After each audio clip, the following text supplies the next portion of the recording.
আমি দূর প্রবাসে পড়ে রই।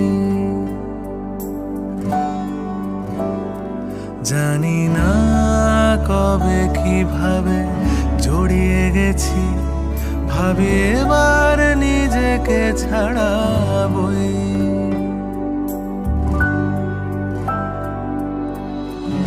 এখনো বুকে সেই নদী বয়ে চলে, আর